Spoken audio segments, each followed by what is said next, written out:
Hi guys, Mike Lickenerg, Movement is Life. Yet again, another shooting, this time in California. I am holding here an article that I wrote in 2001, December in 2001. I'm actually going to read you guys the article, because if I try to put it in front of the camera, you won't be able to read it. And then I'm going to talk about my view about what just happened in California. So I'll just read you the article. Bear with me. In the last few weeks, I have been approached by many people in the community about my views and opinions regarding the recent horrifying event within the US. Before pointing out my views about terrorism and anti-terrorism, I would like to express my deep admiration for the unselfish and courageous firefighters and police officers of New York. They give the last segment of our national anthem, Home of the Brave, a new and greater truth. My sincere condolences goes to the families. Your loved ones will not be forgotten. Okay, obviously, this article I wrote right after September 11. All right, then. The sole purpose of terrorism is to control the political opposition by fear. Terrorism is a long battle of attrition, making innocent civilians and non-military forces the targets for political bargaining leverage. Unlike conventional warfare between two armies, where battlegrounds are defined by geographics and strategic locations, terrorism chooses to drag the battle into the public arena for drama and media gains. Terrorist groups use ingenuity as their weapons and tactics, not tanks and fighter jets. Plastic knives, toxic nails, mails are simple example of that concept. See, toxic mail, like the bombs in the mail a few weeks ago. Okay, but just because our enemy is using simple tactics, we must not underestimate their power. Most people are under the impression that we are dealing with a group of mentally deranged fanatics. Unfortunately, the truth is far from that. We are dealing with a very savvy, intelligent, committed, and cold-blooded adversary. This enemy is far from being unstable. They are very dedicated and patient with no mistakes. These groups of terrorists will not rest, and they will hit us again and again. So everyone is asking, how do we resolve this problem? Luckily, one element is evident. This enemy does not have the power to take us out, all of us. However, have no illusion they would if they could. This is a war of patience, where with the targets being our fear and our comfort zone. American society suffers from the McDonald's syndrome. We want it fast and convenience, and we are not happy.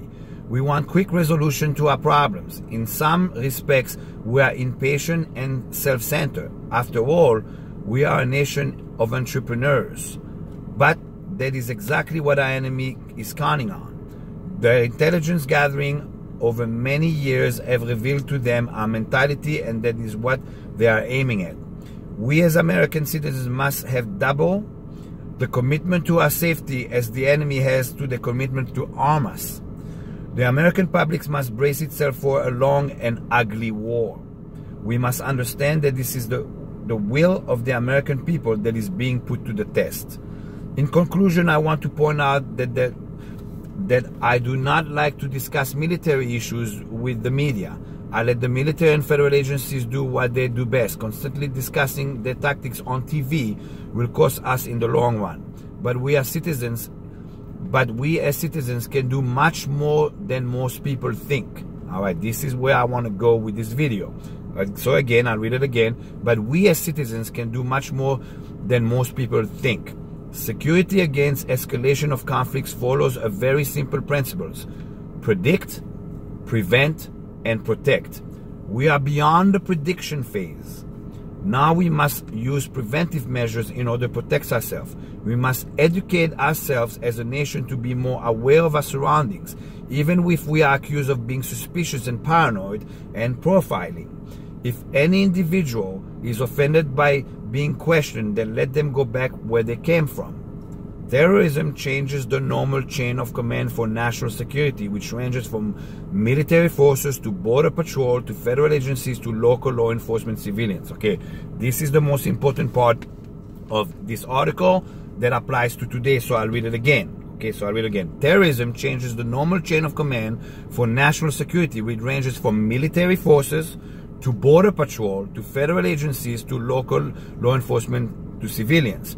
We civilians are the first line of defense. I'm going to repeat that.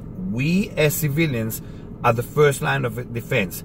This war will ultimately be won by us, the American people. Okay, so this article I wrote 17 years ago, right after September 11, and here we are in America. There's active shooters everywhere. Okay, you're looking as far as I'm like connected to me right here, February 14 in Parkland, in this direct area where I'm parked with the car right now. Okay, last week you had Las Vegas, then you had last week you had the synagogue, and here we go yesterday in a bar in California. Okay, so this is how it works. Okay, all the civilians, all the people that are pointing their finger at, oh, guns is the problem, this and that. Okay, you're all a bunch of sheep. Okay, you're sitting there and hoping it's not going to happen anywhere. Okay, I teach my students for many years, war among the people. War among the people means there's fucking problems. There is problems. Some people have, like this guy last night in the bar, PTSD, severe PTSD. Some people like Nicholas Cruz is mentally deranged. The other guy in the synagogue is anti-Semitic. It doesn't matter where the evil comes from. Evil never sleeps. War among the people. That means it can happen like this. Eeny, meeny, miny, mo. Eeny, miny, miny, mo. Oh, pop, I'm going to go over there. Okay? There's no set plans. It can happen anywhere. Therefore, the line of defense is you. Nobody else. Nobody else. Like yesterday at the bar, and my condolences to all the dead, obviously, as usual.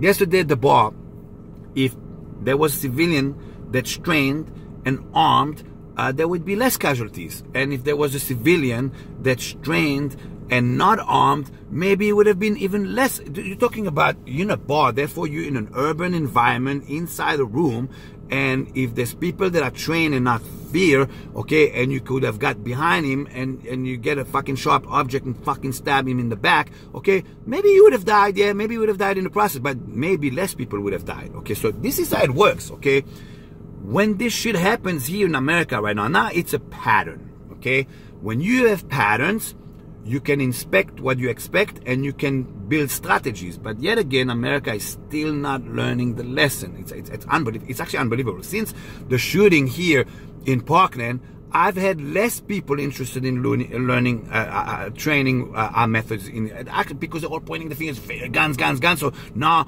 people don't want to train because they don't want to be labeled. Oh, that guy trains with Israelis and guns and this and that. So they're all afraid of the people pointing the finger. That, oh, this guy likes guns. Okay, this is how it works. Something like that happens. Okay, and there's no civilians trained, armed or unarmed or whatever the hell you want to call it. What's going to happen is you rely on the cops to get there, and when the cops get there, one of two things is happening. And I'm not degrading or discrediting any of law enforcement. I have many friends in law enforcement. My best friend Sap is law enforcement. Okay, so they either freeze or either die.